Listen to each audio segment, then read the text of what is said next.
আসসালামু আলাইকুম রহমতুল্লাহ। প্রিয় দর্শক শ্রোতা, আমরা ফব ইসলামিক দৃষ্টির মাধ্যমে আপনাদের সামনে এসেছি একটি গুরুত্বপূর্ণ বিষয় নিয়ে। বিষয়টি হচ্ছে আদর্শ বাবা। আলহামদুলিল্লাহ রাব্বিল আলামিন ওয়াল আকিবাতুল লিল মুত্তাকিন ওয়াসসালাতু ওয়াসসালামু আলা সাইয়্যিদিল মুরসালিন ওয়া আলা আলিহি ওয়া আসহাবিহি আজমাইন। قال الله تعالى في القرآن المجيد وقضى ربك ألا تعبدوا إلا إياه وبالوالدين إحسانا إما يبلغن عندك الكبر أحدهما أو كلاهما فلا تقل لهما أف وقال رسول الله صلى الله عليه وسلم من ولد له ولد فليحسن اسمه وليحسن أدبه। প্রিয় দর্শক শ্রোতা, আমরা আদর্শ বাবা সম্পর্কে যে বিষয়টি নিয়ে হাজির হয়েছি, অত্যন্ত গুরুত্বপূর্ণ বিষয়। কবি কাজী নজরুল ইসলাম, আমাদের জাতীয় কবি, তিনি একটি কবিতার মধ্যে বলেছিলেন, ঘুমিয়ে আছে শিশুর পিতা সব শিশুরই অন্তরে। যে আজকে শিশু সেও একদিন বাবা হবে। এজন্য আদর্শ বাবা কিভাবে হওয়া যায়, আদর্শ বাবার দায়িত্ব কি, আদর্শ বাবার করণীয় কি? সব বাবাই তো ভালো, কিন্তু সবাই কি আদর্শ বাবা? এই বিষয়টি আমাদের খুব ভালো করে জানা থাকা দরকার।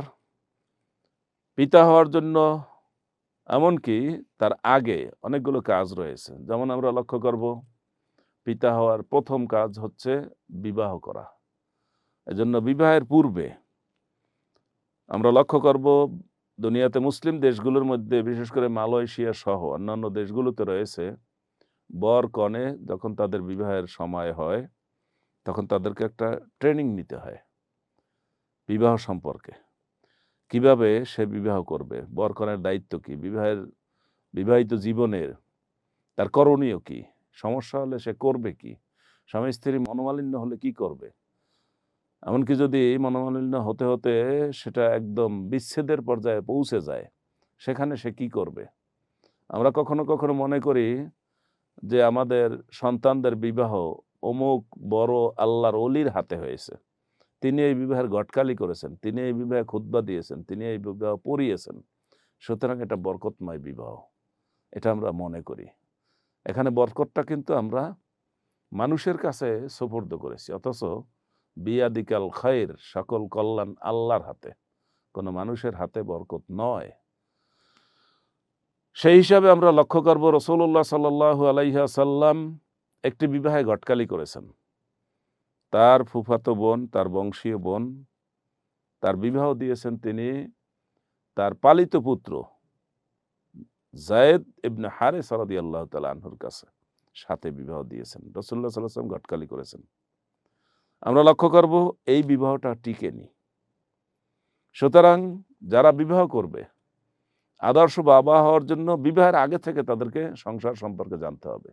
বিবাহ কি জানতে হবে, বিবাহের দায়িত্ব কি জানতে হবে, স্বামীর দায়িত্ব কি জানতে হবে, স্ত্রীর দায়িত্ব কি জানতে হবে, স্ত্রীর অধিকার কি জানতে হবে, সন্তান হলে তার জন্য আমার দায়িত্ব কি জানতে হবে।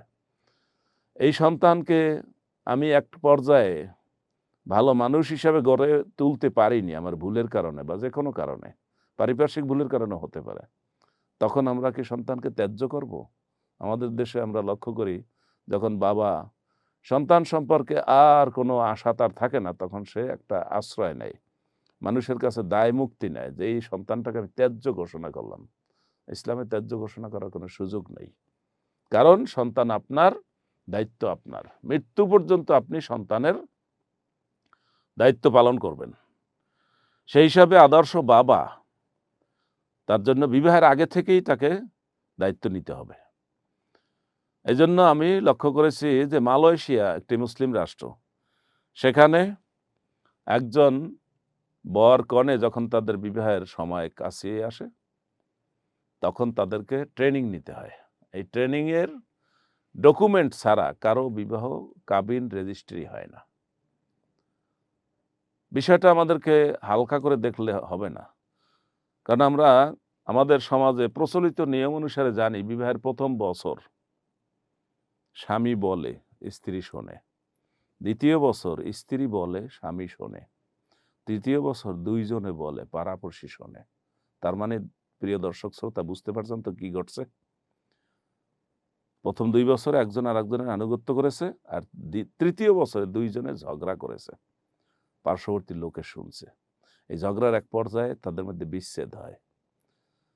এমন সময় বিচ্ছেদ হলো যখন একটা সন্তান হয়েছে বা ২ টা সন্তান হয়েছে, বয়স ৭০ বছর হয়েছে, সেই সময়ে আমি দেখেছি বিচ্ছেদ হয়েছে। স্বামী-স্ত্রী এমন কথা, এমন মনোমালিন্য সৃষ্টিকারী কথাবার্তা বলেছে, যার জন্য বিচ্ছেদ হয়ে গেছে। তখন মান-সম্মানের বিষয়। নিজেদের মান-সম্মান, ছেলে-মেয়েদের মান-সম্মান, নাতি-পুতি যারা থাকে, আত্মীয়স্বজন যারা থাকে, তাদেরও মান-সম্মান নষ্ট হয়। তাহলে আমাদের আদর্শ বাবার দায়িত্বটা কি? এই আদর্শ বাবা যিনি, তিনিই কিন্তু একজন আদর্শ স্বামী। কোরআন মাজিদে আল্লাহ তাআলা সূরা নিসা ৩৫ নম্বর আয়াতে বলেছেন, ওয়াইন খিফতুম শিকাকা বাইনিহিমা ফাবআসু হাকামান মিন আহলিহি ওয়া হাকামান মিন আহলিহা ইউরিদা ইসলাহা ইউওয়াফফিকুল্লাহু বাইনাহুমা। আল্লাহ তাআলা বলছেন, যদি তোমরা দেখো স্বামী-স্ত্রীর মধ্যে ফাটল ধরছে, তাহলে তোমরা ২ পক্ষের ২ জন সালিস, ২ জন মুরুব্বিকে পাঠাও। তারা ২ জন যদি চায় যে তাদের মধ্যে মনোমালিন্য মিটিয়ে দিবে এবং তাদের সংসার টিকিয়ে রাখবে, তাহলে তারা সেটা করতে পারবে। তো এই যে এখন মনোমালিন্য তৈরি হলো, এই মনোমালিন্য তৈরি হয়েই তো আমরা স্বামী-স্ত্রীর মধ্যে বিচ্ছেদ দেখতে পাই। আর স্বামী-স্ত্রীর মধ্যে বিচ্ছেদ দেখতে পেলে তখন এই সন্তান, ১ টা বা ২ টা সন্তান যে হলো, সে বাবা পাবে কোথায়, মা পাবে কোথায়? ২ জন তো ২ দিকে যাবে। পুরুষ লোকটাও যেমন একটা বিবাহ করতে পারবে, করবে। মহিলারও হয়তো একটা বিবাহ হবে। কিন্তু এই সন্তান মা-বাবা পাবে কোথায়?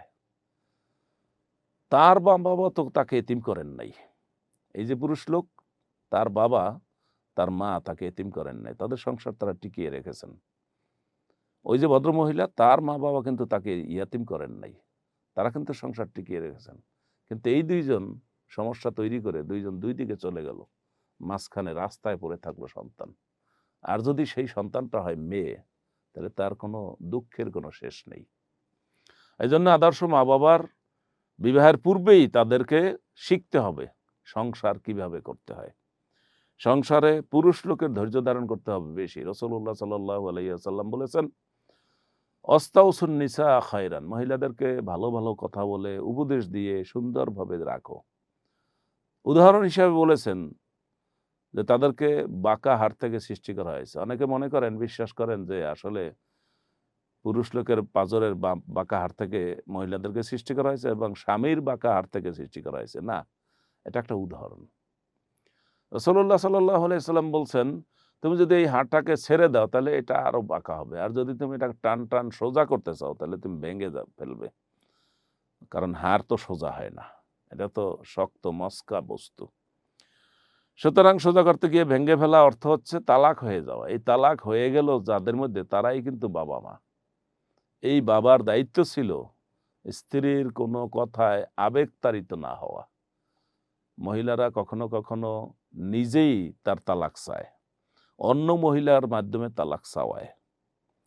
রাসূলুল্লাহ সাল্লাল্লাহু আলাইহি ওয়াসাল্লাম বলছেন, মহিলারা আবেগী, সুতরাং তাদের কথায় তুমি কর্ণপাত করে তুমি তালাক দিতে যাবে না। কারণ তুমি তালাক দিলে তোমার এই সন্তান তার মাহারা হবে। আর মাহারা হওয়া মানে পিতাহারাও হওয়া। কারণ আমরা আমাদের দেশের ক্ষেত্রে লক্ষ্য করছি, যেখানে বাবা মারা যান, সেখানে মা সব সন্তানকে তার আঁচলের নিচে রেখে লেখাপড়া করিয়ে প্রতিষ্ঠিত করতে পারেন। কোনো সমস্যা হয় না। কিন্তু যখন মা মারা যান, তখন ছেলে মেয়ে কেউই বাবার কাছে আশ্রয় পায় না। বরং তিক্ত অভিজ্ঞতা হচ্ছে, এই বাবা আরেকটি বিবাহ করার পর ঘরে যায় যেই মাকে নিয়ে আসেন, সেই মা ওই সন্তানদেরকে তুষের আগুনে জ্বালায়। বাহিরে আগুন দেখা যায় না, কিন্তু সবসময় আগুন জ্বলতে থাকে। আদর্শ বাবার দায়িত্ব কি?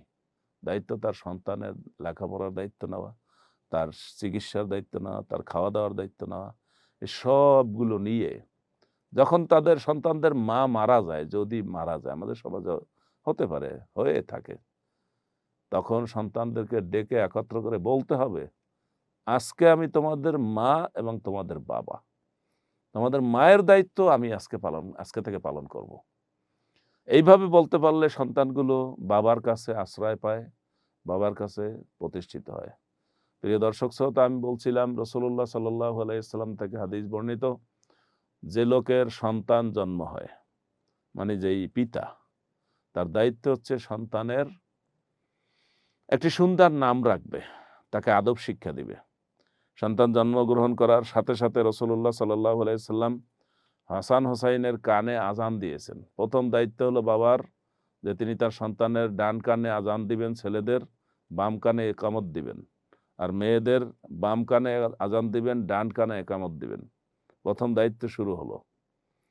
7 দিনের সময়, সপ্তম দিনে তার নামে আকিকা করবেন। ছেলেদের জন্য 2টি 1 বছর বয়সী কমপক্ষে 2টি সমান সাইজের ছাগল, আর মেয়ের জন্য একটি ছাগল যার বয়স 1 বছরের বেশি। একটা ছাগল দ্বারা তিনি কি করবেন? ওই মেয়ের আকিকা করবেন। এবং সেই দিন তার মাথার চুল মুন্ডিয়ে চুলের সমপরিমাণ রৌপ্য দান করবেন, অথবা তার মূল্য দান করবেন। আর তার জন্য একটা সুন্দর নাম ঠিক করে নেবেন। এমন একটা নাম ঠিক করে নেবেন যেই নামটা আশেপাশে নাই, অন্যদের নামের সাথে মিলে যাবে না। আল্লাহ তাআলা ইয়াহইয়া আলাইহিস সালামের নাম নির্ধারণ করে দিয়েছেন, এবং আল্লাহ বলছেন, ওয়ালাম নাজআল লাহু মিন ক্বাবলু সামিয়্যা, আমি কারো নাম এভাবে ঠিক করে দেইনি। এবং এইরকম পরিচিত নাম, এই যে নামটা, এই নামটার মতো নাম ধারে কাছে আর নাই। এইজন্য নাম ঠিক করার ক্ষেত্রে আমাদেরকে খেয়াল করতে হবে যে যেই নাম আমি ঠিক করব আমার সন্তানের জন্য, সেই নামটা যেন এই এলাকায় না থাকে। একটা আনকমন নাম রাখতে হবে। আমাদের দেশে সাধারণত ছেলেদের নাম রাখা হয় মায়ের নামের সাথে মিলিয়ে, আর মেয়েদের নাম রাখা হয় বাবার নামের প্রথম অক্ষরের সাথে মিলিয়ে। এগুলো কোনো অনুসরণ করার জন্য বিষয় নয়, এগুলো কুসংস্কার। বাবার আদ্যাক্ষর, মায়ের আদ্যাক্ষর ব্যবহার করে নাম রাখতে হবে, এগুলো কুসংস্কার। এগুলো কোনো বিষয় না। বিষয় হলো নামটা শিরক মুক্ত হবে, নামটা সুন্দর একটা নাম হবে, নামটা একটা সহজ নাম হবে। যেমন আমরা লক্ষ্য করব নবীদের নামগুলো সব এক শব্দে। আদম আলাইহিস সালাম থেকে মুহাম্মদুর রাসূলুল্লাহ সাল্লাল্লাহু আলাইহি ওয়াসাল্লাম পর্যন্ত সকল নবীর নাম এক শব্দ। আদম, নূহ, ইয়াহইয়া, মূসা, ঈসা, মুহাম্মদ, জাকারিয়া, হারুন, সব নামগুলো এক শব্দে। কিন্তু আমাদের নামগুলো এত লম্বা থাকে আর এমন বিদঘুটে, যার অর্থ আমরা খুঁজে পাইনি। নামগুলো হবে ছোট, সহজ। আর মেয়েদের নামগুলো ওইরকম হতে পারে, যেমন আমরা লক্ষ্য করি খাদিজা, আয়েশা, ফাতেমা, একটা একটা শব্দ। এভাবে একটা একটা শব্দই নাম রাখা সবচাইতে ভালো। ছেলেদের নামগুলো আল্লাহর নামের সাথে মিলিয়ে হতে পারে, যেমন আল্লাহর নাম আল্লাহ, ছেলের নাম হবে আব্দুল্লাহ। রাসূলুল্লাহ সাল্লাল্লাহু আলাইহি ওয়াসাল্লাম হাদিস শরীফে বলেছেন, আহাব্বু আসমাইকুম ইনদাল্লাহি আব্দুল্লাহ, আব্দুর রহমান। তোমাদের মধ্যে সবচেয়ে ভালো নাম, আল্লাহর কাছে প্রিয় নাম হচ্ছে আব্দুল্লাহ, আব্দুর রহমান। অর্থাৎ আল্লাহর যে 99টি নাম রয়েছে তার সাথে যুক্ত করে যে নাম রাখা হয় সেইগুলো এই জাতীয় নাম: আব্দুর রহমান, আব্দুর রহিম, আব্দুল জলিল, আব্দুল জব্বার, অথবা হামদ, প্রশংসা, এর সাথে মিলিয়ে নাম রাখা, যেমন মুহাম্মদ, আহমদ, মাহমুদ, হাম্মাদ, আব্দুল হামিদ, এ জাতীয়। অথবা এমন নাম রাখা যেই নামের সাথে শিরক জড়িত নাই। সুন্দর একটা নাম রাখা, আকিকা দেওয়া, মাথা মুন্ডিয়ে তা সদকা করা, সমপরিমাণ রৌপ্য অথবা মূল্য, এই কাজটা প্রথম দিকে। এরপর যখন শিশু আরেকটু বড় হবে, তখন মায়ের দায়িত্ব তাকে ঘুমানোর সময়, ঘুমানোর আগে তাকে বিভিন্ন দোয়া কালাম শিখাবে, ছোট ছোট দোয়া শিখাবে। রব্বানা আতিনা ফিদ দুনিয়া হাসানাতাও ওয়া ফিল আখিরাতি হাসানা ওয়া কিনা আযাবান নার। ঘুমানোর সময় শিখাবেন আল্লাহুম্মা বিসমিকা আমুতু ওয়া আহইয়া। ঘুম থেকে ওঠার পরে শিখাবেন। বাথরুমে ঢোকার দোয়া শিখাবেন। এই দোয়া কালামগুলো শিখাবেন মা। মাকে নিজেকেই আগে এই দোয়া কালামগুলো শিখে নিতে হবে। এটা মাতা-পিতার দায়িত্ব। পিতার দায়িত্বগুলো ঠিকমতো তদারকি করা, খোঁজখবর নেওয়া। আমাদের দেশে অনেক পিতা ধন সম্পদ, টাকা পয়সা কামাই করার জন্য এমন ব্যস্ত থাকেন যে সন্তান কোন ক্লাসে পড়ে সেটাও তার মনে থাকে না। তার ক্লাসের সাধারণ গ্রুপ পড়ে না বিজ্ঞান গ্রুপ পড়ে তাও জানে না। রোল নম্বর তো খবরই নেই। এবং ক্লাসে সে রেগুলার যায় কিনা এটার খবর সে রাখতে পারে না। জিজ্ঞাসা করলে বলে, এটা তার মায়ের দায়িত্ব দিয়েছি, আমি ব্যস্ত আছি। আপনি এত ব্যস্ত, আপনি মরে গেলে তারপর কি অবস্থা হবে? কিন্তু আপনার প্রধান বিনিয়োগ কোনটা? আমরা বলবো দর্শক শ্রোতা, অবশ্যই আপনি খেয়াল করবেন। আপনার প্রধান বিনিয়োগ হলো আপনার সন্তান। রাসূলুল্লাহ সাল্লাল্লাহু আলাইহি ওয়াসাল্লাম বললেন,